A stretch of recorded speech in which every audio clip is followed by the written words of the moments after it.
Three, Okay. 2, 1. Candace, Hi. how are you? I'm great, thanks. How are you? Good. We've been planning this for quite some time. Yep. So finally here. Finally. You were trying to tell me how you don't like public speaking that much. Yeah. All right. For the ones that don't know who Candace is, you do your own introduction. Hello, I'm Candace. I go by the Blonde Muslim on social media. I converted to Islam about 6 years ago, and I use my platforms for good. I do dawah to the West, to non-Muslims, and I try to add value and help new Muslims. That's great. And how did you pick the name the blonde Muslim out of all the names that you could have picked? I think this is one of the biggest misconceptions. People think it's about me having blonde hair and trying to just, I'm blonde and I'm Muslim. But at the end of the day, I was living two different lives. I had two social medias, and my identity as a Muslim was secret. I was like in the closet. And Why do you have two social medias? because long story short, people don't accept you when you become Muslim. Okay. So I had two social medias. One was my regular social media, and the other was my Muslim social media. Yeah. On my Muslim social media, every single person I'd ever met was blocked. My family, my friends, they were blocked. I didn't want anybody to discover me and that I was Muslim. And then it was private on top of that. So if somebody found me and added me, they were like not going to see my content. So you went through like the whole like length to just sort of like hide Yeah, it. because it was emotionally traumatizing becoming Muslim because so many people disowned me and didn't accept who I was. And so I felt the need to express myself and find my identity as a Muslim. So I made a second social media. I was having like an identity crisis, if you will, some kind of imposter syndrome. And then I was sitting with my best friend, and she was in town. She's not Muslim. She does hair. And so she was like, you know what? Screw it. Be yourself. Accept yourself, love yourself, be who you are. She's like, stop doing all of this. Stop trying to like win people and stuff like that. So I deleted the second one. I reclaimed my first one. She's like, well, can't you just like, so she does hair. Yeah. Can't you just do like the blonde Muslim or something? And Really? so It was just like that. people really think that I branded myself and think that it's like, I'm the blonde. People message me all the time and say, you know, you're not the only one. You know, you're not the only blonde Muslim. You know, there's other actually blonde tell you Muslims. that? Yeah, they do. And they're like, there's Syrians, there's Bosnians, there's the Turkish. And I'm like, it's not that serious. Yeah. But now that I have hundreds of thousands of followers, they think that it has to do something with my appearance. But no, it came from my best friend saying that. So we were sitting there, and I typed it in, and it was available. And I was like, it's available. And she's like, okay, do it. And I was like, and I only had like 200 followers. And Really? Yeah, I had 200 How long followers. ago was this? Just a couple years ago. Probably Okay. 2021. Wow. 2021, I'm not sure. So like the last few years. And so she's it's like, been quite the she's like, journey. do it. And I was like sitting there like, everyone's going to know I'm Muslim. Yeah, I was like having a major panic attack. And so I just did it. And then I was like, oh my God. And I was just like having this moment of like, it was like coming out of the closet. Because I was like, there's no mistaking Yeah. that I'm Muslim. There's no like confusion anymore. It's there. And Yeah. so that was like the start of me being authentic to myself and having radical self-acceptance. Amazing. But like, how did you even stumble upon Islam in the first place? I met Muslims in a bar, and they Wait, followed at me a bar, around. out of all the places. Subhanallah. Yeah.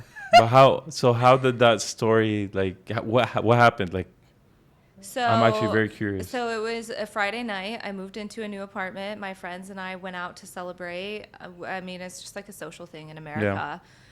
You go out with your friends, you hang out. So we were out, and these guys were following me around, following our group, me and my girlfriend. And so when we stopped, you know, they started chatting with us. They weren't drinking alcohol, but they were holding drinks like lemon water, so it looked like drinks. Yeah. And we just, you know, started chatting, and I heard the accents, and I was like, what is your accent? And they said Egypt. And I was like, oh, that's so cool. You know, because I'm from America, nothing's really old. Yeah. I love history. My dream job was always to be an Egyptologist. I was born You and never raised- told me that, actually. Yeah, I was born in, which part? The Egyptologist. Yeah. Okay. A lot of people don't realize I love history. So I Okay. don't watch TV shows and movies. I'm always watching these like Conspiracy theories. conspiracy theories, exploring the earth. There's like this thing, and like where did it come from, and how did it get here? And it's Yeah. like, I love like just the history and the mysteries of the earth. So when you asked them where you're from, they told you Egypt, and then Yeah. that got you like, Yeah, so I always loved so I was born and raised Christian. I always loved the story of Moses, Musa alayhi salam, and the mysteries of Egypt and the history of it. And so I was always like the number one place, like I'd never left America. I was like, if I could travel anywhere in the world, I want to go like ride a camel through the desert, and I want to go to Egypt, and I want to is go that in the why you desert. always tell me I want to see camels every time? I want to see camels. No, I love camels. They're my favorite animal, Really? other than raccoons. I mean, you're not gonna find raccoons here Yeah. for sure. Well, camels are very like foreign to me, and they're Yeah. very like we didn't grow up with camels. I grew up on a farm with horses and cows and Yeah. chickens, so like that's normal in America. But camels are very exotic, Yeah. if you will. So the research in Islam started then. Yeah, so it started so I really loved like Egypt. I loved the history. I Yeah. loved like all of these things, the ancient part of Egypt. And I did have a coworker, and so this is like super random, but she was Egyptian, Coptic Christian. And when she said she was, Egyptian, I said, "Oh, that's so cool. What's it like being from such an ancient civilization?" Yeah. And she looked at me and she goes, "That was a lot, like that was way before my time." And I like looked at her like, cool. She was so rude. She was always so mean to me. She didn't like you. She didn't like me. Okay. So she didn't like me. So when I met the guys at the bar, I was like, "What's it like?" And so that was like the beginning where they said like, "All this Pharaoh stuff is really stupid. You Yeah. want to know the real stuff." Yeah. And so I found out that they were Muslim, that they believed in the prophets that I believed in, and that was the start of my journey. Because I was like, "You believe in Jesus?" Yeah. And I didn't know that because we're not raised to know these things. But do you feel like at that point in your life there was like a specific void in terms of spirituality that you're trying to like make sense of it? Like, do you feel like there was something missing that you couldn't find in other religions that you found in Islam, or was it just? I wouldn't say I felt like anything was missing at all. Nothing was missing from my life. I was just living. No, spiritually, I mean. Yeah, spiritually, no. I wasn't on a quest. I wasn't on a journey. I wasn't researching spirituality. I wouldn't say that I was like practicing religion so much as I was spiritual, and I really admired Jesus. Actually, my Instagram bio at the time, like when I met these people at the bar, it literally said "Peace be with you," because that's what we always said in church. Yeah. And so the pastor would say, in Arabic you say, yeah, "Peace be and upon you." so then when I started researching, I was like, I do that. So I was like, oh, yeah. We have some things in common. Yeah. One thing I notice is that whenever you're making your videos, you're always like, I'm a revert, and there's a specific focus on that word rather than a convert. Yeah. And I want to know why you always say revert and not a convert. You always use that word revert, and I'm sure there's a deeper meaning to it. So, I mean, I feel like the word is kind of irrelevant because both words are describing the same thing, like that you are becoming Muslim. The nuance with convert versus revert in English is when you convert, you're converting one thing to another. Right. And when you're reverting, you're going back to an original state. So for me, I choose revert, and I'll say I'm both, but I usually say revert because, in Islam, we believe that we were born Muslim. But a lot of people do revert, and they say, no, I'm a convert. No, I didn't choose, or like, I wasn't born Muslim.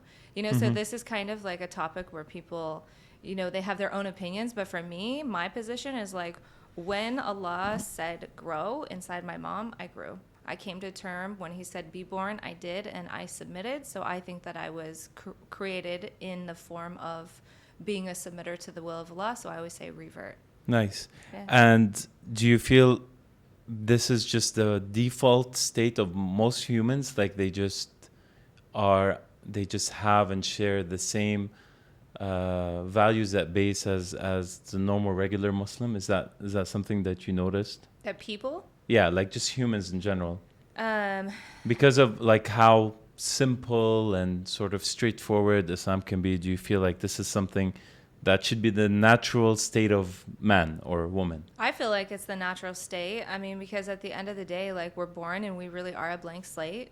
Yeah. You know what I mean? And then it's like we're conditioned, we're taught, it's our environment. But for me, it's a default state because it's so easy. And you always say something. You always, whenever you're like wondering about something, and you're always wondering about things.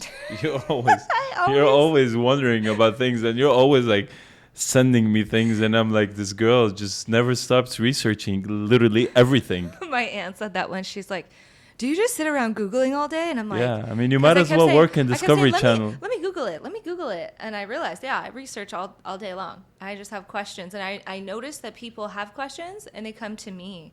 And this is something I noticed a few years ago. Like, if somebody has a question, they come and they ask me, I don't Yeah. know. So I Google it and I give them the answer. I'm like, maybe people think I'm smarter than I am, but it's helping me grow.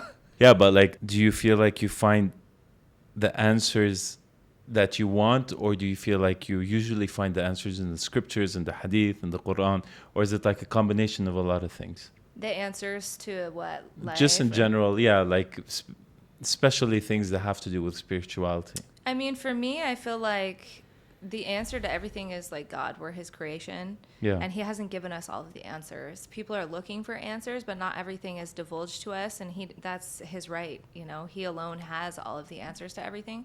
For me, I feel like I'm just, getting little puzzle pieces. And the more Yeah. pieces of information I have, the more the puzzle starts coming together. So it's just a continuous. Yeah, so I mean, even there's thing. things that I don't understand. There's things people contact me and they say, I want to become Muslim, but I don't understand this. And so I'll say, like, they'll say, I don't understand dogs, for Yeah. example. And I'll say, do you have a dog? And they're like, no. I'm like, then what do you care? Like, Just leave keep it, what- yeah, like keep like, it simple. Try to yeah. like simplify the process. But going back to like when you converted, I want to know like the moment that you like announced to everyone. You made your was that the moment everyone found out, including your mom, your dad, and your siblings? No. Okay, so you told them before. No. Oh my God. Oh, you didn't tell them before. This is like a secret thing. Okay, wait. Becoming Muslim. So your family found out from your profile. No, my family doesn't follow me. Yeah. So no one follows you. No. I found out, though, that my dad sees my Instagram recently. He called and said something, and I was like, it was when I was talking about my parents want to cremate me, so I had to get a will because I don't want to be cremated. And then my dad called and said, honey, I just want you to know I won't cremate you. And I was mortified, like, dang, my dad's watching my Instagram. But, it's just No, like, but how did you tell them first when you first converted? Like, do you just So I didn't. So this is like a psychological phenomenon after talking to probably thousands of people about this. When you become Muslim, you feel some kind of internal pressure to need to sit everybody down and have an intervention. Yeah. And to say, hello, everybody, I've brought you here today to let you know I'm becoming Muslim. And like, start your questions. And it's a weird thing. And everybody's always wondering, how do I tell my family that I'm becoming Muslim? Exactly, yeah. For me, it was something I started researching. And as I was researching it, I was just very open-minded. I was trying to figure out, how do Muslims believe in Jesus and Moses? Because they are so different from me. I was conditioned by society to think that Islam is something different.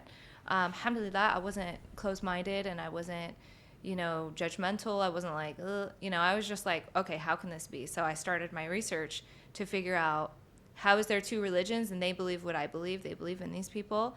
And as I did it, I always say it made me a better Christian, because I started researching Christianity, seeing the hypocrisies that exist within society, the cultural norms, and the double standard that exists.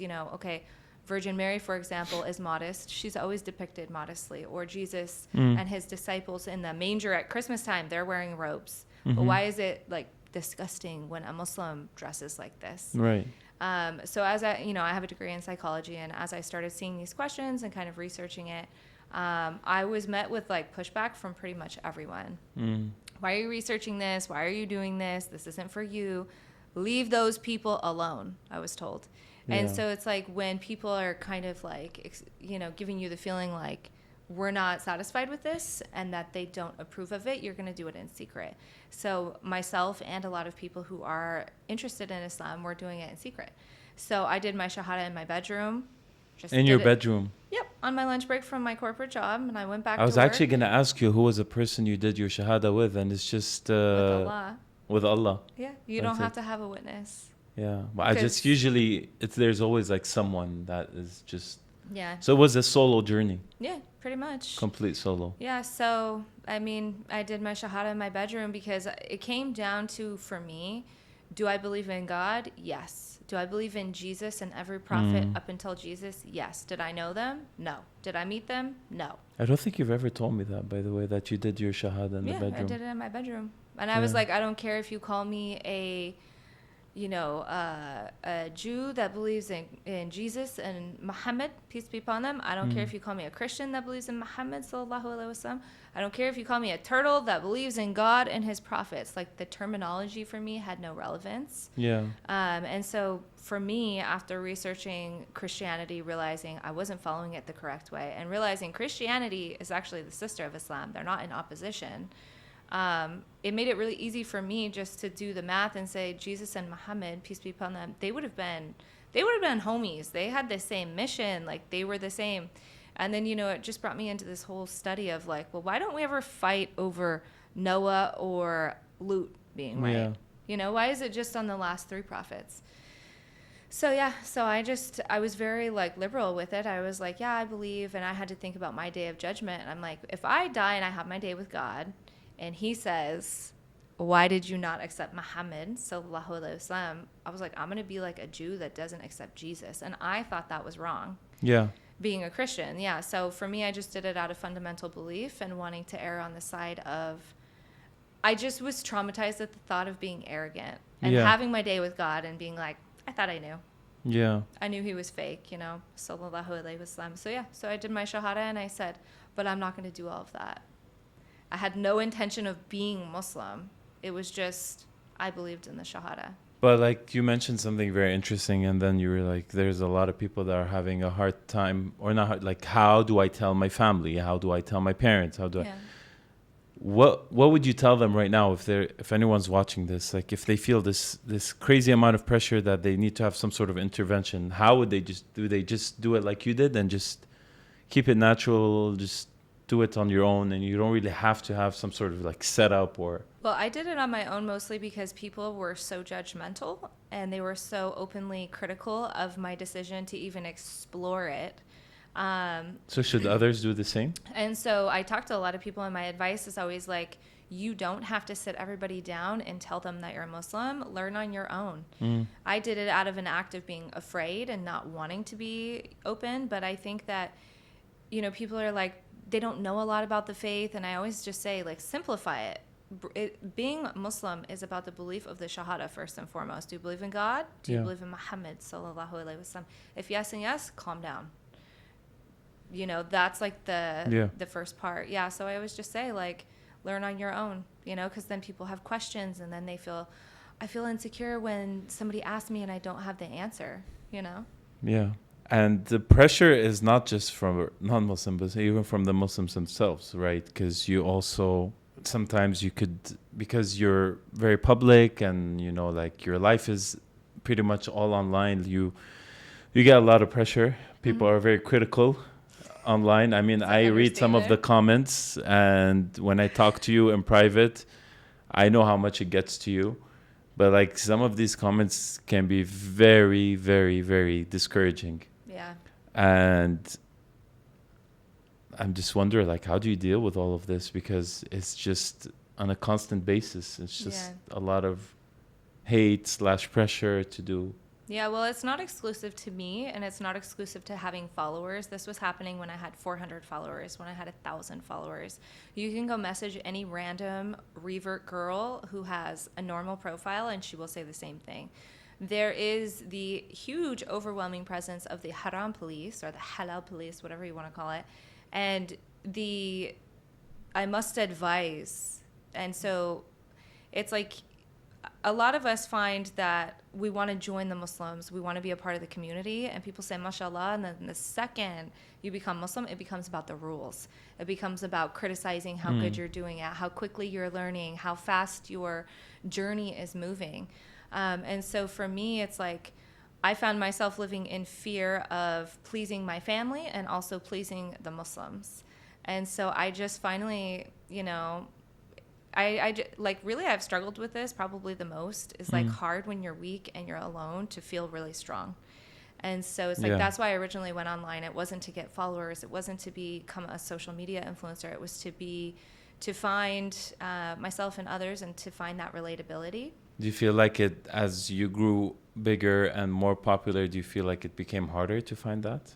No, I feel like it's just as hard getting one mean comment if you have 400 followers as it is getting one mean comment if you have a million followers. At the end of the day, there's not somebody you know, and it's just Yeah. what kind of, like, what I really had to learn, and my friends have gotten frustrated with me over the years because they say, like, who cares what people say? Yeah. But when you're doing something like so personal, like talking about Islam, talking about God, you know, it's meaningful. Like, and then somebody just comes in and says something mean. It's like, you don't even know me. You don't even know what I went through. You know what I mean? And so it's hurtful, but I just had to realize, and to everybody, you know, who's going through it, whether, you know, it's just, it says more about that person than it does about you. You know, Yeah. somebody saying something mean to me, that's a representation of what's in their heart. And I had a follower the other day message me, and she said, girl, I saw somebody criticizing a plant on a post the other day. And she's like, do you know how, like, people criticize anything? Yeah, I mean, So, people online will criticize everything, absolutely right.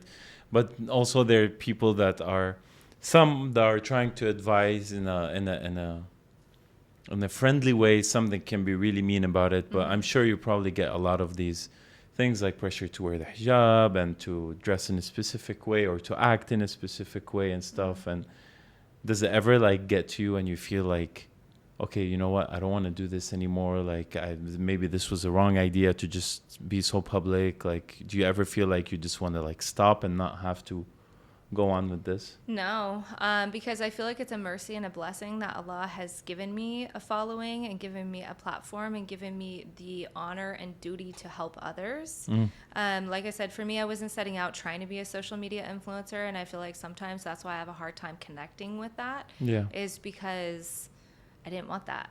And Yeah. my friends have consistently said, how are you getting more followers? People, how are you doing this? I'm like, I don't know. Like, subhanAllah, for somebody with social anxiety, somebody who's more introverted, Somebody who's shy. somebody who's shy. I'm so shy. And Yeah. it's like, I was like that as a kid. It's like, then I'm like, subhanAllah, first I have to like become Muslim and I have to like fight for my identity and figure this out. And now I've got all these followers. Now subhanAllah, you know? So it's like a double-sided sword, like a double-edged, like, Yeah. however the term goes, where it's like Double-edged sword. double-edged sword, like, Yeah. okay. But, you know, I never think about quitting because it's like, what does that mean to quit? Yeah. Do I just stop posting? Okay, but it's like, I'm never going to quit Islam. And people say, well, have you ever thought about not being Muslim? And I say, well, what does that mean? I say, God's not real? How could I even think that? Like, you know, Allah protect us from falling off. But so for me, it's just like, I think that there's people out there who just want to relate. And if I have to get like, if I have to be the strong one for other people, it's such an honor. And what I really love about you is that even when we're talking and discussing about things that are like really bothering you and people that are just trying really hard to get under your skin, you always keep a positive attitude as much as you possibly can. But with the positive side, what do you think are some of the best blessings that this has brought to your life? Like, just since you've entered the faith and went to do this journey of, like spreading the message and other things. Well, What do you feel is like the nicest thing about it? The nicest thing, it's just like, it just feels so good. Like, it just makes me happy. Liberated. No, I don't feel liberated. I just feel like I understand my life purpose, and I understand, like, before I was Muslim, I mean, it's not like you become Muslim and you just suddenly are struck with lightning and you're guided and everything's easy. Becoming Muslim was the darkest and most difficult thing I've ever done.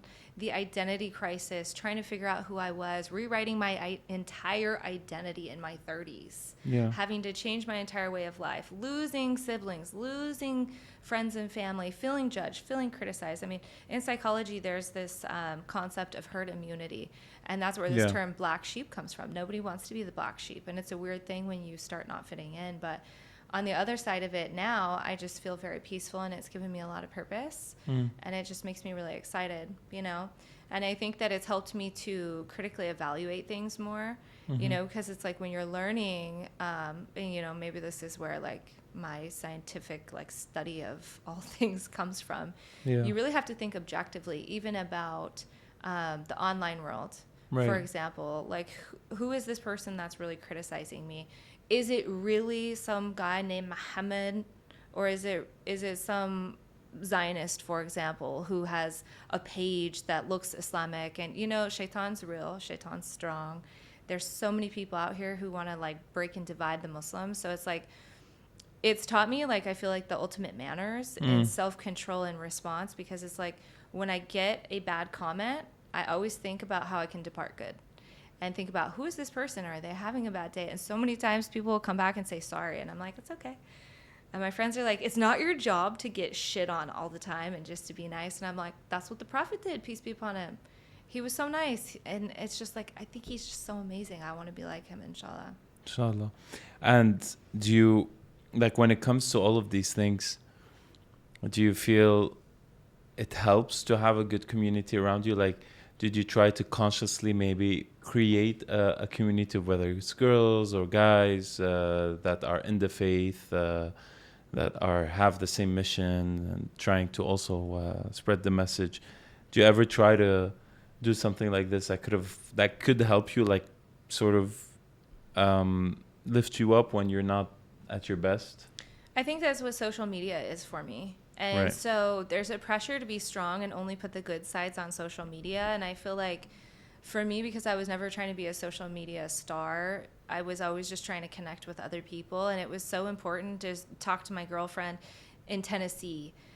She became a Muslim, and it was like, okay, how do you do this? And how do you do this? And we're like, all just trying to figure out, like, how to figure out everything. How do you deal with your family? How do you deal with society? How do you hide it? How do you manage it? How do you learn? How do you grow?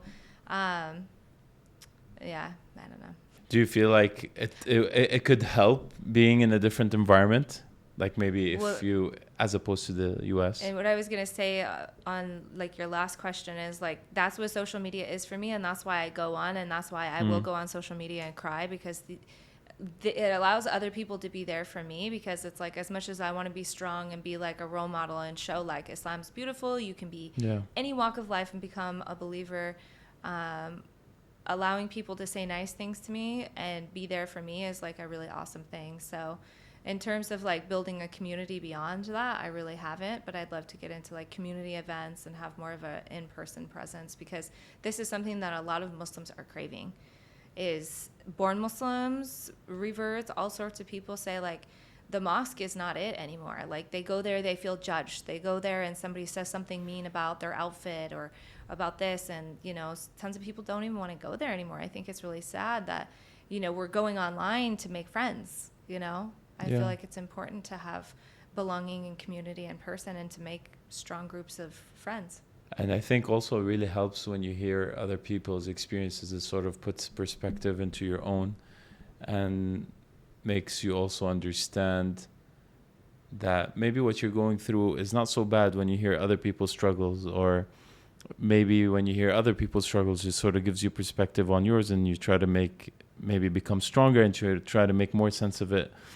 I remember actually it was with you once we met up with one of your friends, and then I was having a hard time about a particular thing, and about it, and I was just feeling a particular way, but then I heard her story. Yeah. And then I was like, oh my God, actually my issue is not so bad after all.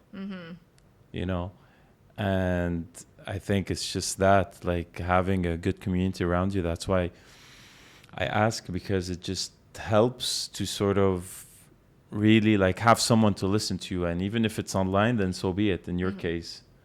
But do you feel like maybe it would be better if you not in the environment that you're in? Like, do you feel like maybe the US is not, or America is not really where you want to be anymore? Do you feel like it's just becoming harder and harder to become Muslim over there? I talk to people all the time, right? This is what I do. And it's an interesting thing, because I was talking with a friend, and it's like we're looking at our society going, what the hell is going on? Like, for me, it's easy to see this is end of times and things are just going crazy. There's some kind of narrative. It's like, what is it that they're trying to push on us? And so we were talking, and it's like, no matter how much you leave, it's still like, even if I came here, it's like, yeah, I'm Muslim and I learn Arabic and I do it. It's still foreign for me. You know, I'm still very deeply American.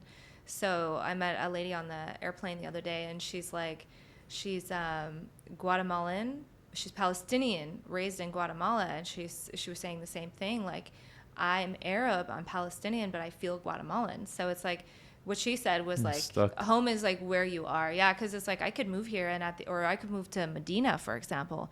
You always wanted to move to Medina. I'd love to move to Medina. Yeah. But it's like, at the end of the day, you could put me in Medina and I could be a hijabi or a niqabi and I could learn Arabic and live with the Prophet sallallahu alaihi wasallam and have the best neighbor there. And still at the end of the day, it's very, very foreign. So it's like, it becomes this weird thing, and this is what a lot of the revert community is going through, is this deep sense Cultural of identity crisis. sense of belonging, and simultaneously feeling a deep sense of not belonging, and feeling like I'm American and I fit in, but my friends and family don't even understand my life. They don't understand my videos or what I'm talking about. But then also feeling, so it's like, I don't know, we just fit in this weird area. Is this like the most common thing, the most common difficulty that they all have together? Like, is how do you get over it? Like, this is something that's really can be very difficult to navigate. So what do you do then? If you can't be yourself where you are, but you also can't leave because anywhere else is not home, what do you do? Well, and I talk to a lot of girls who, you know, it's just one of those things. And so I guess I use my degree in psychology, my education, and my experiences. Like, for me, it was so hard to be myself and accept myself for being different. And I felt like everybody hated what I was doing. But then I got to a point where I just got so weak and tired that I feel like I rebelled a little bit. I was like, screw it. Okay, you really don't like this? Well, I'm doing it. You know? And so, like, that helped me. But, you know, like, the first few years of being a Muslim were really dark. And I don't know, I posted the other day and was like, does it ever stop?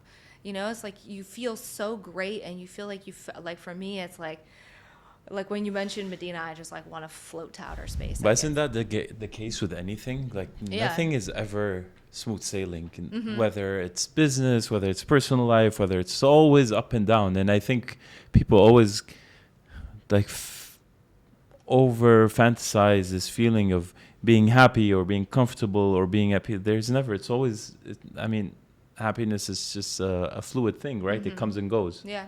Like, you shouldn't expect it to be smooth sailing all the time. Yeah. So, and that's what I say is like, my advice to the new girls who are thinking about doing their shahada, but they're like, I'm worried about this. I'm like, listen, people will always have something to say. Your family will criticize your career, your haircut, where you rent an apartment, who you end up marrying. It's just the nature of people. You know, we're never satisfied. Even the Quran says we're the most argumentative. Yeah. You know, we're like eternally ungrateful, and we are the know-it-alls.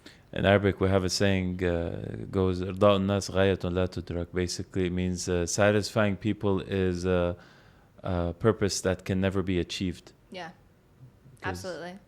Everybody's always going to have something to say. Yeah, and so that's what I always say is like, and I mean, no one is perfect but God, so how can you expect perfection from a normal human? But on the other hand, there's such a pressure to be perfect, and so there's several things that I've noticed in all of my You, out of all people, are always pressured to be perfect. Yeah, oh my gosh. They're like, you chose this life. Yeah. And it's always like a Muslim saying, oh, what? And it's like, I'll have girls harassing me saying, you don't wear hijab. And I'm like, you don't wear hijab.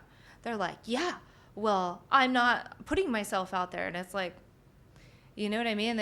Like, I had this chick message me once, and she's like, you're not allowed to put it on and take it off. And I was like, well, do you pray? Because she didn't wear it either. And like, clearly. And I was like, do you pray? And she's like, yeah, of course. I was like, well, don't you cover your hair when you pray? And she's like, yeah. And I was like, and then you take it off? And she was like, you know, I think that we're just really missing like critical thinking skills.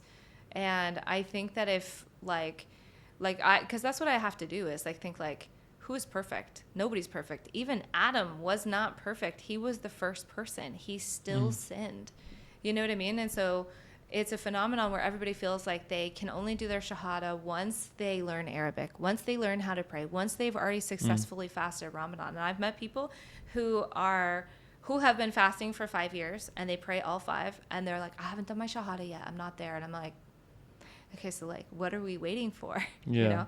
So it's a delicate conversation to have with so many people, but it's the pressure to be perfect, the pressure to be received well by friends or family, feeling like they need to have a lot of knowledge, you know? So I try and just be welcoming and nice and say like, it's about the shahada and the rest will grow. Because when you really research Islam and how the Quran was revealed and how the Prophet, peace be upon him, and the Sahaba, you know, studied and learned, it was not a race. Yeah. You know, and they think just because the Quran is complete now, if you do your shahada and you become Muslim today, okay, today you start covering, today you know Arabic, today you are a packaged Muslim. You know, it's like we've lost like the actual sunnah of like growing in that journey.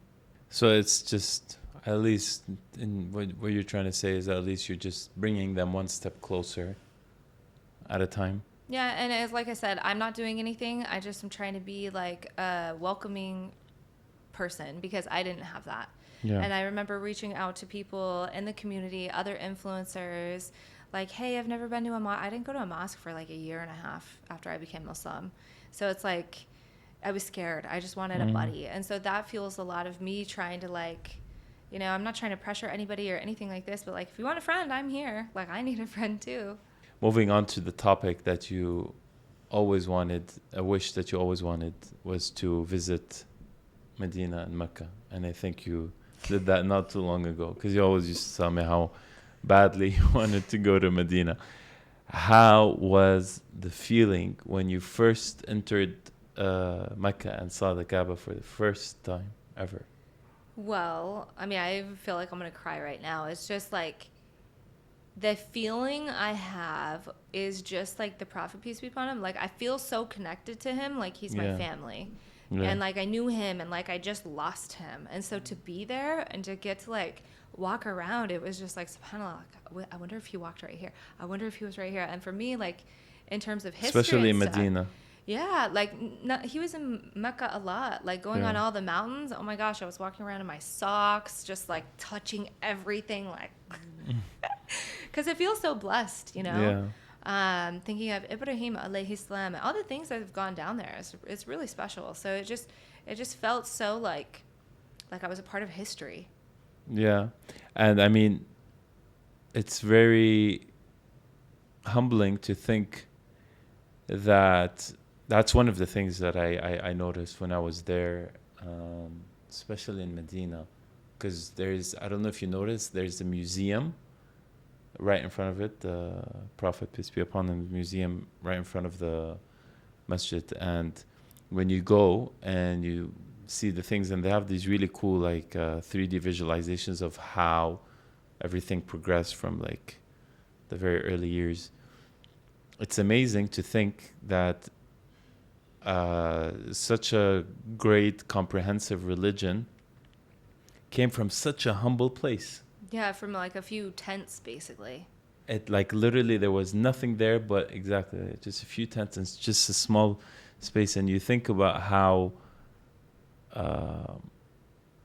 capable a man is if he's just dedicated, and obviously what came out of it was just amazing because he also had a very long and difficult journey. But I don't know if you ever got the chance to go to the museum when you see the things there.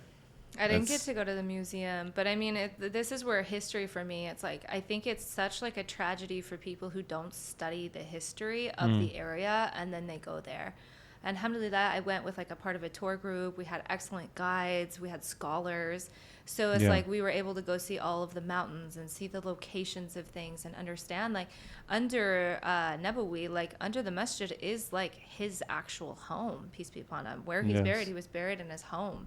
Yeah. And it's like, you know, when you do a walking tour and you see this is where this was and this is where this is, it's like it makes it all really come alive, you know.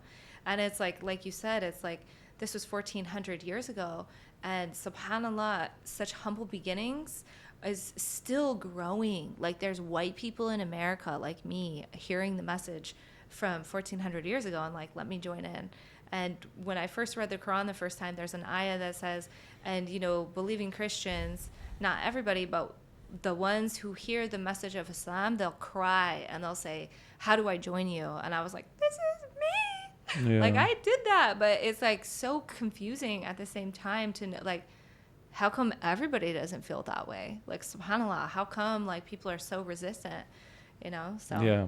I had a friend the other day telling me that how she used to come here every summer since she was a kid.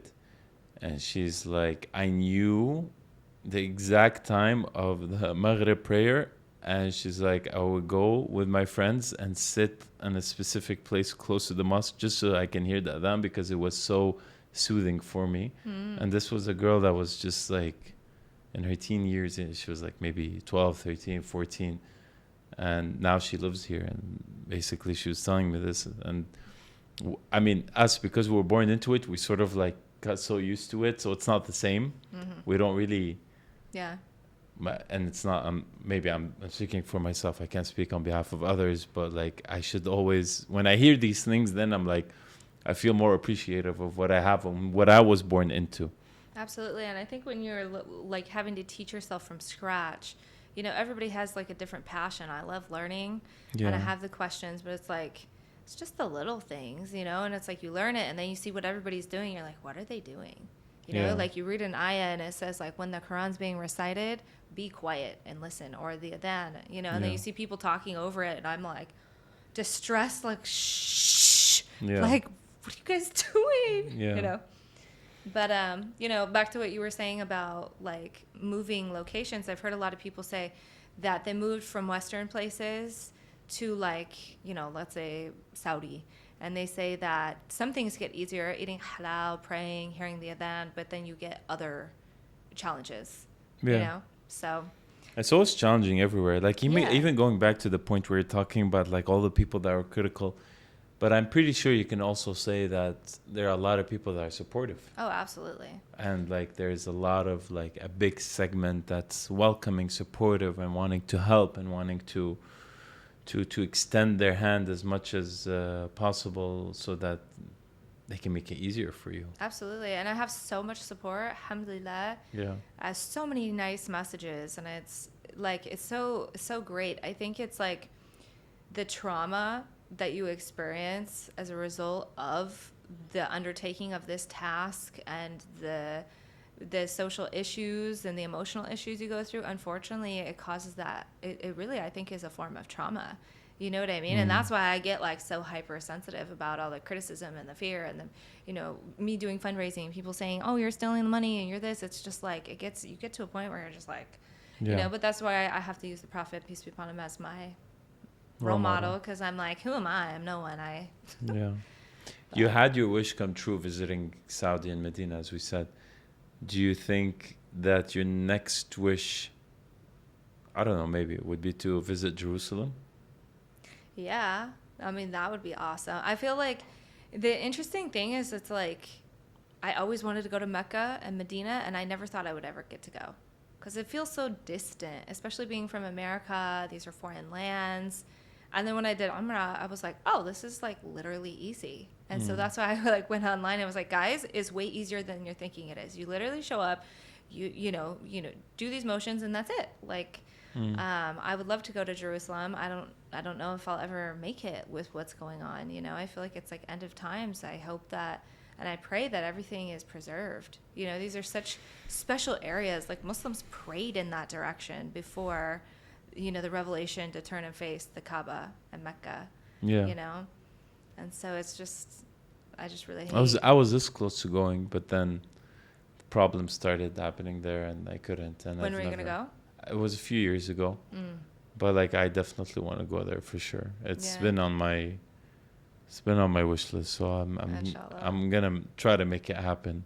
I hope so. Actually, I have my mom's family's lineage are the caretakers of Al-Aqsa Mosque. MashaAllah. So yeah, it would be Yeah, it would be nice. I'd have some connections there, so Yeah. I'd love to go. But regarding your work, so you do a lot of fundraising and charity. Hmm. One of the things that you told me that you love is you really actually enjoy doing that. Like it's one of the things that brings you real joy. Do you feel like this was your calling all along? Doing charity. Yeah, and I feel like fundraising. I feel like I love being Muslim because before it was just me. And now I feel like I am part of humanity. And that is a huge change in mindset because I feel like Americans, we're all individualistic. It's just us and our lives, and we're the most important thing in the universe. And now that I'm Muslim, it's like, like my brothers and sisters in Kenya. I'm going to Kenya next week, and they're my Muslim family, and they're in severe drought zones, and their livestock is dead, and they need water. And it's like I feel so compassionate, and it's really like exposed me to the way everybody lives. I never was going to do fundraising. I didn't know about charity, and as my following started growing, now I fundraise for all sorts of different things. And so it really is like a mercy to be able to access people and to Yeah. be able to on both ends and to facilitate like, helping people, direct them, these people, and to showcase different, whether it's emergency or whether it's ongoing. What was your favorite fundraiser, if you had to pick one, or were they all equally? All equal. Yeah, Yeah. I mean, we've done all sorts of things, and it's like, I feel like I don't do anything, to be honest. It's like I make the videos, but it's like, I mean, everybody has their own responsibility, right? yeah, but I mean, it's like, I don't really feel like I'm doing anything. I feel it's like, my followers, they're all coming together. Like we're all coming together to do stuff. Yeah. So it's like we've built mosques, we've helped with emergency situations, Pakistan, the flooding, the earthquakes. I got to go actually to Morocco last year when they had the earthquakes. And, subhanAllah, getting to like, there's like this stigma where it's like, oh, influencers are just coming there because they want clout. And it's like, you don't need to travel to an emergency situation and put To get yourself in clout. danger to get clout. You actually get shit on and you get hated on for doing that. But it's like by getting to go there and getting to understand the situation and being educated, or like, for example, going to Egypt and talking to the Egyptian Red Crescent, understanding how resources were getting into Palestine, December or January. It's like I am able to turn around and educate millions. And Yeah. that's really powerful. Was there ever a moment that just really stuck in your head from all these fundraisers? Like, was there ever something that you saw or you witnessed or you sort of experienced that just stuck in your mind and just Yeah, Can- a lot of the fundraising's been online, so you're seeing images and you're doing like internet, like talking to your platform, making videos from home. When I went to Morocco, like subhanallah, to go up and it's like we kept hearing like they can't get supplies through the roads, and in my head I was like, why don't they go around? Like, why don't they go around? I could not understand the issue. And when I got there and saw, it's like basically like a snake, like one lane highway all the way up this mountainside, and that all the rocks came washing it down. Literally, it was blocked off. You cannot drive around because it's a drop off. For me, I was like, oh, it started making sense. And I was like, this is, makes sense. And so it's like we were up in the middle of the mountains in Morocco, and, it's like I have this vivid memory of seeing like just all of the rubble, this father standing on the side saying like, Hasbunallah wa ni'mal wakil, whatever. I still don't know it, but That's right. Hasbunallah wa ni'mal it's hard wakeel. to say. That's good pronunciation. Lost his 4 kids, and seeing like the emergency responders, seeing the cadaver dogs going down, and I just remember looking and seeing the emergency personnel going with the dogs, and I was like, subhanallah, these people are still in here, like they still haven't recovered. It's going to take years for Morocco to recover. It's going to take years for Palestine. It's going to take years for these communities, and it's just like really crazy. And then like when I went to Egypt, even when I went to Istanbul, I got to meet with Uyghur families and to hear their stories of what these East Turkey. Got to meet with who? They're from East Turkestan. Okay. There's a huge community of refugees in Turkey, and to hear what China absolutely has done to these people, it's another genocide. There's so many ongoing genocides right now, and a lot of people don't know about them. You know, that's why it's like Sudan, the Congo, you know, getting to meet survivors in Palestine and become friends that escaped from Palestine. They're Americans. Becoming friends with them. It's just You like, had one friend that was stuck in Gaza. yeah, she got out with her son and just, you know, it's just subhanAllah, you know. Do you feel like it just becomes more and more difficult to fundraise as with all the, like, the regulations and all the let's say the bureaucracy, not, I wouldn't say bureaucracy, but all the limitations that they're imposing on these charitable organizations? No, I don't think that that's an issue because I mean, I only work with like really established organizations. I only fundraise on Launch Good. Launch Good is like all of the campaigns, like on the back end. You can't just like open a campaign and like start fundraising on Launch Good. It has to be verified. They have to verify. So like with everything going on in Palestine, I can't just make a charity and just be like, all right, I'm going to Palestine. You have to be like partnered with somebody on the ground, right, to distribute the relief. But I think the issue is there's a lot of social media influencers fundraising, which is great, but the market, if you will, if you want to call it that, is like, it's so saturated that everybody, hi, can you donate to this? And you get influencers, everybody's saying the same thing. And then, you know, like we are calling on the viewer to donate. When the viewer's seeing an abundance of people asking, they just get immune to it. You know, it's like in America, when you go to the grocery store, every time you check out, they're like, would you like to donate $1 to help this? And everybody says no, because this is another psychological principle. Like they did a study and they found like when doing tug of war, a one-on-one exerted more energy than multiple people. And so what happens is when you think that there's a group, you assume everybody else is doing work, so your energy isn't as valuable. yeah, So I think that's happening with fundraising. They're like, oh, everybody's donating, they don't need my $5. But in reality, if everybody pitched in $5, we would really make a huge difference in the world. and for you, when you're not doing these things and you want to like have peace, I know you literally try your best at most, and I don't think you ever really miss a prayer. I mean, you're always like, alhamdulillah, on it. And you even started your own clothing prayer line. Yeah. I mean, because as like a revert in the West, it's like, where do you get a prayer outfit? Where do you buy an abaya? Where do you get a hijab? A lot of these girls are doing everything in secret.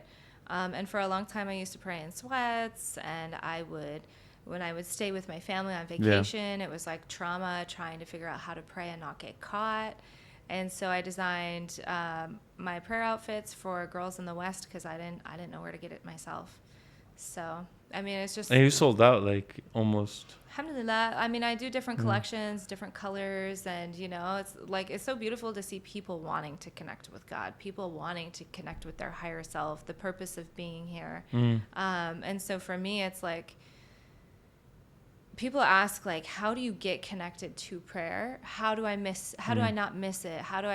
And I always say, like, even if you miss it, just do it when you get home. People will say, oh, it's not accepted if it's late. But I'm like, you know what? It's better to stay in the habit than to get out of the habit. Because maybe you do 3, and then the next day you do 1, and then you get to a point where you're not praying at all. So I'm like, I always tell people it's better if you just pray all 5 at the end of the day. If you have a corporate job and you can't pray, than to not pray at all. You know what I mean? So, and Allah judges us a lot of times off of our intention, not even our actions. Do you recite in Arabic, or you haven't gotten there yet? Really? Recite? Like the prayer? Yeah. Yeah, of course. You have to pray in Arabic. You do? Yes. Like 100%. 100%. You can't. You're not supposed to pray in your native language. You can make your dua in your... I can't make dua. Like, I can say... Because like, I know you've been trying to learn Arabic, so I was just wondering if you just... So when you learn to pray, this is like one of the biggest struggles is like, imagine teaching yourself how to pray. Like, let's imagine like trying to teach yourself. You don't know Arabic. You don't know the motions. You haven't seen anyone else. So a lot of people download apps. I actually have like a whole course. Because I'm like, you know, if we could understand the importance and everything collectively, it would be a lot easier to make good habits. You know, because it's like when you become Muslim, they're like, okay, go like this, Allahu Akbar. And then you're like, okay, I'm like, what? But you don't understand even why you're doing that. You don't even understand what these words mean. Yeah. But I learned how to pray, and I mean, really the practice. Yeah, so it's like I memorize different surahs, and Nice. Yeah. And when do you feel like you might become fluent in Arabic, or you're trying to get there? Fluent I mean, in your Arabic, pronunciation is pretty good. Not fluent, but like, I mean, so like for me, are you still taking classes? no, I'm not taking classes right now, but I mean, Yeah. it's like being in the environment does help. Like when I'm here, I'm always like, I love seeing the buildings like Yeah. in Dubai and like sounding things out. Yeah. Like when we went, like Life Pharmacy, I was like reading it and I'm like, oh, life, okay, you know. And so, I'm probably like a fourth grader when it comes to reading, but you know, I can read Fusha and I can pronounce, and so it's like Yeah. learning the alphabet is important because then you understand pronunciation. Yeah. But it's just a A lot of work. Yeah. Social media is also a lot of work. Do you? Being alive is a lot of work. Yeah, but Like when it people- comes to social media, do you? What's the biggest misconception that people have about a person that's like big or popular on social media? What do they just expect you to like have such an easy life and everything is done for you? And like, what are the biggest misconceptions in your opinion? The first thing that came to mind isn't necessarily a misconception, but more an observation that when you get a lot of followers, it's not normal. Most people don't have a lot of followers. Yeah, So people, and it takes a lot of time too. Yeah, but people, like, psychologically, it's not normal, right? And so when people, like, see me, they lose their manners. And they don't even treat me like I'm a person sometimes. They just, like, walk up and they're like, can I take your photo? And I'm like, hi, like, how are you? Like, what's your name? Like, and it's a weird thing, you know, maybe they don't want to, like, bug you. They don't want to interrupt you. Like, I don't know. It's a very interesting thing to have people just like, you know, but it's like I like Yeah. meeting people, but it's like I'm just a normal person. I think that's maybe the biggest misconception is like I'm just a normal person. I'm using my social media just like you. I just so happen to reach a lot more people. Yeah, and there's some unfortunately, there are some people that can just be very inconsiderate or not very mindful of your situation, your particular And I situation. mean, nobody really knows me. Nobody really knows what I've really gone Yeah. through. I've never put my real, actual story out there. Just bits and pieces. You know what I mean? Yeah. And so I think that social media is an amazing tool, and it has allowed me to reach millions of people around the world. It's allowed me to make friends all over the world. It's allowed me to learn Islam. If it wasn't for discovering like Mufti Menk on like Muslim Central podcast and social media and like this, it's like people ask me like, how did you learn so much? And I'm like, I think I watched like every talk he ever did. And Yeah. it really helped me. But in the beginning, you don't know any Arabic. So it's like, people don't realize like words like deen, dunya, akhirah, like Yeah.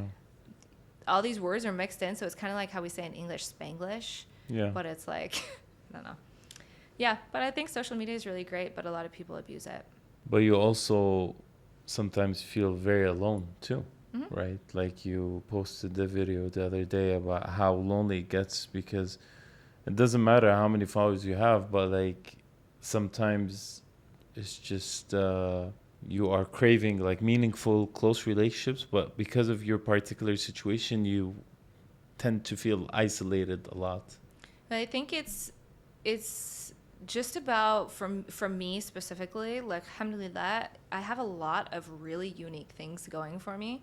So it's like I'm a white American and you know, I'm also Muslim and I'm also a social media influencer. So it's like my friends don't do social media, so it's like they're not my peers in that. Yeah. You know, and it's unique, you know. So it's like I'm always like looking for people who can relate. Yeah, and you probably like have a lot of people saying, "Oh, this is a first world problem, and you know you shouldn't be complaining. You have this and that." But at the end of the day, no one really knows the things that you're going through except yourself, right? And you have to bring yourself out of it. When it comes to role models and mentors, do you have any mentors around you actually? Like when you really want advice for something and you feel like uncertain, who do you go to? It's a good question. I mean, I have a few friends I talk to about things, Yeah. but for advice, like what kind of advice? Who do I go to for religious advice? For example. Who do I go to for life advice? I mean, Let's start with the thing that you're most known for, which is the well, the religion. thing is like I can't really ask my mom for advice on everything because she doesn't understand my fundamental core values. She doesn't Yeah, understand my faith. So I find a lot of times if I go to like my parents with like an issue, they'll give me like something that I'm like, why would you even say that? That's so weird, yeah, But it's like they don't understand the essence of me. When it comes to professional advice, I ask my peers, other people in my situation, because if I go and ask my best friend, she doesn't have social media like that. She says something, I'm like, why would you even say that? That's the craziest thing. Um, when it comes to faith, in the beginning, if you ask like a Muslim, 10 Muslims, the same question, they'll all give you a different answer. I was very confused by that. So instead of like having a specific person I go to, I always just do my own research and come to my own conclusions. that's So I guess maybe I'm too independent and I yeah. just, You are.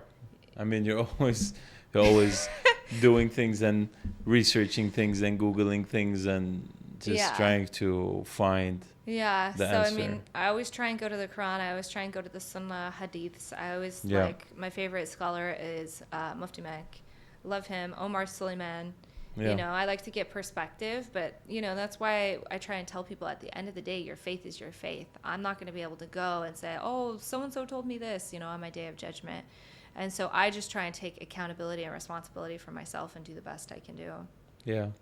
And now, like with everything going on around the world, and even before, how do you feel like Islam is being portrayed, especially in the US and the mainstream media?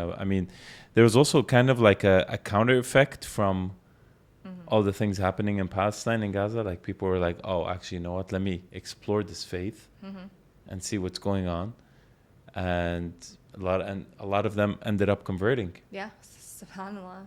Yeah. So do you feel like it's just having a positive backlash, if that's the right way to describe it, or do you feel like there's still this systematic effort into like Mm-hmm. fight this thing?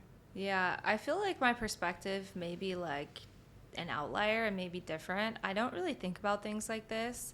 I think about Allah's plan and Mm. his promise to us and the Quran, and I think what is supposed to happen in the end of times. What is supposed to happen during the course of humanity. And I'm like, okay, in the end of times, before the trumpet is blown and before we go to judgment, the fitna is going to escalate. Things are going to get really, really crazy. We know all the signs of Qiyamah are here. And so I see it as like, it's all happening. But we know that the Muslim population is only going to increase. We know that the Muslims are going to prevail, whether it is in this earth or it's in the next life. So I kind of just see everything like they can try and they may have a perception of winning, but ultimately I believe in the final day. I believe in the judgment, and no oppressor is going to go unaccounted for. So it's like I try and stay connected to the hope and using my faith to see the good in it. Even when it's the nastiest, most ugly thing, I'm like, subhanAllah, it's happening. It's happening before our eyes. This is what we were told. And for me, it's like I can see it clear as day, but I feel like I just feel like I can see it really clearly. I feel like they use the music, they use the programming, they use pop culture, everything that they're It's a very brainwashing. systematic effort. Yeah. If you take any country, any economy, any neighborhood, any city, anything, at the base of everything is the family unit, Mm-hmm. right? Because at the end of the day, humans are the ones that run everything. Mm-hmm. And obviously without humans, you can't do much. You can't rely on like robots or artificial intelligence or whatever it is, because at the end of the day, humans have to be there to do their role. So, but if they're missing the support system and if they're missing the family unit, that's when chaos started happening, and you see a lot of the crazy things that they're trying to push down your throat Yeah. right now, like LGBTQ and all of these agendas and stuff. And you start wondering, like, there must be a systematic effort Mm-hmm. to destroy it. It doesn't make sense, because why on earth should it be okay to come out and say, for example, you're gay, but it's frowned upon to say you're Muslim? Yeah. And for me, I study how the occult and devil worship, how it influences the West, how these things, I mean, I really see it all like it's so relevant. And maybe that's where my faith is really like the blueprint for what's happening. Is I'm like, okay, we have God and then we have the devil, right? The devil's our sworn enemy. He's going to mislead us. People are worshiping him. People are trying to get power through him. People are trying to get more money through him. And so I feel like it's all a symptom of, these things happening. So it's like, as I study how, Satanism like has grown in the West, I see a lens of the society, the things they're doing. I mean, I think they're definitely breaking down the family unit. They're trying to weaken the family. They're trying to weaken the male. It's easier to govern. It's easier to control when you don't have a support system. Yeah, and they're breaking all the things that are important to keeping people strong. And I think that becoming Muslim was the most empowering thing I did, because it's allowed me to tap out of that. Because I'm like, that doesn't even make sense, And it's like, I see it. I can see the difference between the West, and I can see the difference when I travel. What's the difference? Like, for example, when I went to Halakha in Qatar, and all of the girls are married, and they all have families, and it was like mind-blowing for me as an American woman to sit there and see women not complaining about men. Wallahi. They were like, oh yeah, my kids. And I was just like, this is crazy. And it was that moment that I realized how messed up we are in America, that all we can do is complain about everybody's messed up and nobody's serious, and red flags of, trying to get married, and horror stories, people not wanting to get married. It is a dead part of our society. You know what I mean? And so for me, it just reinforces how important it is. Like, I think we're put on this planet, other than to worship God, to seek a spouse. I think that is the test of this life. You always mention how that's how you complete your deen. Yeah. And I think that's the test of this life. But it's like, the way man is we've created all of these constructs, and we've created jobs, and we've created AI, and we created this, and we created more problems for ourselves. It's just like the food industry. You see how Allah created plants and gave us all of these things for our enjoyment, and now we've manipulated it, and we made frozen food, and then we made a microwave, and then we made, fast food. And now what are we doing? We're like, go back to organic, because all the pesticides and crap we're spraying on this is causing cancer. And, it's like we always go back to how Allah created it. Like, one thing I noticed, I lived in the US, and I would say that... I'm sorry. No, I mean, it was a nice experience. I enjoyed my time there, and I would definitely say, I mean, back in the day, in the early, in 2009, 2010, it wasn't as, I don't think it was as bad as it is right now. But what are the signs of the end? That it's going to increase rapidly. Look at how much we've changed in the last 100 years alone. Yeah. It's crazy. No, but like what the point I was trying to get at is Americans at the base. I mean, I would say I'm speaking of Americans just because I lived there more as opposed to any other Western country, because we're talking about like the West and just a systematic effort in breaking down the family unit. Inherently, they're nice. Mm-hmm. Like at the base, they're really, really nice people, but their opinions and their demeanor is very much shaped by what they are bombarded with on a continuous basis from the mainstream media. Yeah, absolutely. And now social media. Yeah.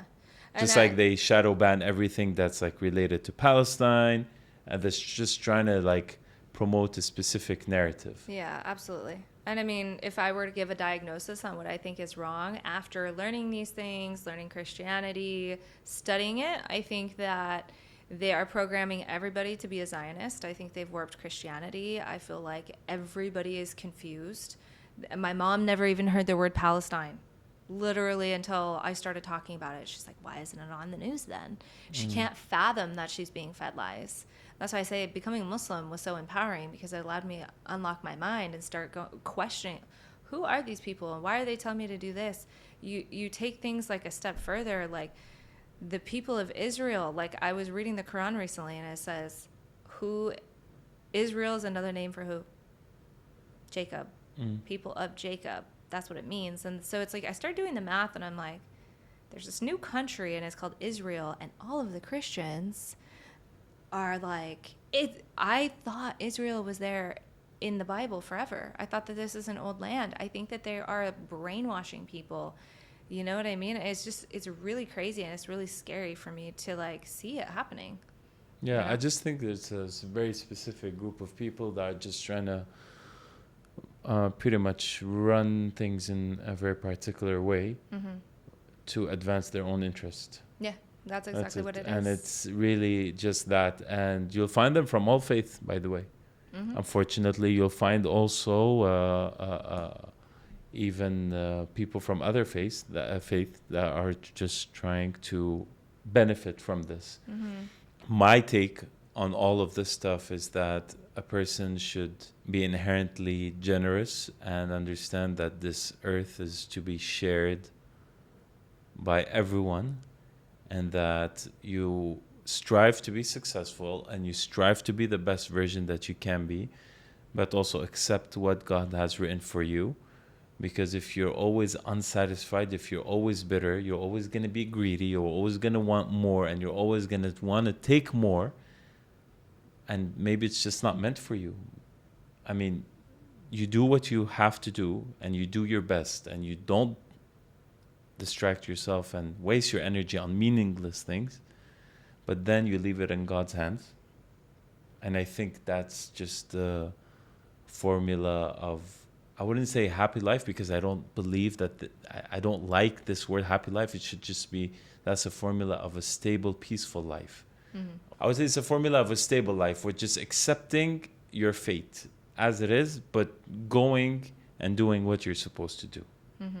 It's just so much like temptation like out there that it's just like it's Yeah. down your throat all the Well, time. and people Like there's really- overindulgence in everything. Yeah. In everything. It's just so much. Like I even myself, I notice, and I'm like, man, like sometimes I just like need to take a break and turn things off because it's just too much, Yeah, you know? it's way too much. I mean, Especially when the algorithm like literally people picks don't up think everything. about how they that- think. They're addicted to social media. They're addicted to getting drunk. They're addicted to all sorts of things. They're stuck at their job working. I feel like as a creation, we're so far from what we were created to do. All of this is just like, it's consumed us. You know what I mean? And that's why I travel and I get to see like, oh, okay, I was in Zanzibar, or I was in Kenya, or I was in Jamaica, or I'm in Morocco. Like when I was in Morocco for earthquake relief, you see people with nothing having like all these kids and they're all happy. And I'm like, it's like, so like, you can be happy? Like we have everything. We're not happy, you know? Yeah, unfortunately. Yeah. What's your favorite place that you visited so far? It goes without saying. Yeah, I know. Do you feel like you're at most, you're at, sorry. Do you feel like you're at peace the most there? I mean, I've only been there once, obviously, and we're talking about Medina, if you guys can't read between the lines. I mean, that's just like, it was crazy because I was sitting at Nabawi and I was staring at the fan. It was like Jum'ah, and I'm like staring at the fan, and I was just like zoning out. And then I was like, I literally am at like the only place like I'm here, and I don't have to like crave being here. I don't know. It's like a weird feeling. Like there's nowhere else you'd rather be. Other than that, I really Yeah. love tropical vibes, so I just like being outside. Yeah. I really like a lot of the places I've traveled. I really liked Saudi. I really like it in Dubai because it reminds me of California. And what are your future plans? Like, where do you see yourself going down this route? To be determined. To be inshallah. determined. I mean, You're just going. like I said, I want to keep adding value. I want to keep finding ways to help people. I'd love to do more in-person events because I feel like people need a sense of community. They want a sense of connection. And if I can facilitate that, I think it'd be really awesome. I'd love to continue to travel, help people all over the world. I'd love to. I mean, there's so many things, you know. Yeah. What would be one piece of advice you would give to anyone that's like wanting to convert but struggling for whatever reason? Like I said, it's all about the Shahada. So the Shahada is the two-part statement. Do you believe in the oneness of God? Do you believe that Prophet Muhammad, peace be upon him, was the last messenger? If you think yes and yes, it's really not that hard. Being Muslim, the word Muslim is Arabic for the person who submits to the will of God. The word Islam is submission to God, right? So it's like, I always say being Muslim, being a believer in God is so easy. It's easy to believe in God. It's easy to believe in the Prophet, peace be upon him. It's like we make everything hard. You know, oh, these people are judging me, so I'm scared to wear hijab. I'm afraid somebody's going to attack me, so I'm scared to be openly Muslim, you know? Yeah. So I always just say, like, just focus on doing good and being good and growing slowly, because, like, when you plant a seed, it doesn't have fruit on the tree the next day. It's not even a tree for a lot of times years. You know, like I had an avocado in Ramadan a few years ago, and I took the seed, of course, and I made an avocado plant out of it. And watching this avocado seed was like the craziest journey. Seeing that it's a seed, and then seeing what it goes through, and then it starts putting, like, oh my gosh, it's got something sticking out of it, and it puts in these crazy roots before, like, months later you see something just barely poking out the top. And then it starts growing, and I'm like, wow, this seed has to go through so much just to become a tree. I can see how it doesn't have the fruit right away. And for me, it was such a lesson about, like, us, like the believer. If you're coming to it, you can't expect to be having avocados on your tree the first day you become Muslim. You're not expected to be perfect. Nobody's perfect. You will always make mistakes. If you feel like you don't know enough, you will never know enough. You will be learning for the rest of your life. You will be sinning for the rest of your life. You'll be asking for forgiveness the rest of your life. So I always just say, like, just try and see it as a journey and just compete with yourself every day. If you had to pick one ayah that you would live by, what would it be? It would be, O Muhammad, had you been hard and harsh, people would have dispersed from you. And I feel like this is such a powerful ayah, because it's talking about, like, had the Prophet been, like, mean or rude, people wouldn't have been Muslim. They wouldn't have followed him.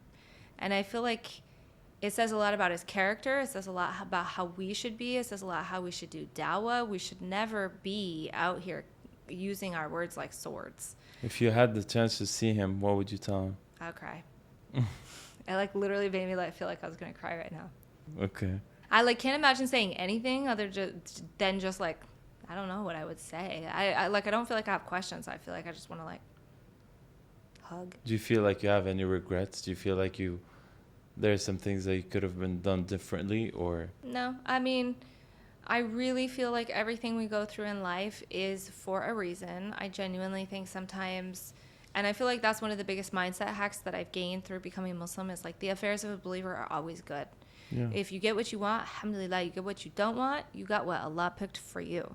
So sometimes I'm like, I go through hard things, and I'm like, well, maybe this is a blessing in disguise, and I won't know until we give it some time. Maybe it's a blessing, a mercy, a test. Maybe I'm being protected from something, and it's like time is always the thing that reveals it. And I find it's like we say, like, patience is a virtue. We say it, but when we're tested and you have to be patient, it's hard. It's hard to, like, actually embody it when you're like, wow, I want to collapse. I'm so heartbroken, or I'm so upset, or this is so hard, you know. Well, Candace, thank you very much. That was a lot of fun. Thank you for having me. Thank you. And I hope you enjoyed this as much as I did. And I hope that this was beneficial for anyone that's watching and feeling a bit lost, or that need that little push. Absolutely, inshallah. Inshallah. It's easy for everybody. Inshallah. Thank you. Yeah. See, that wasn't so hard.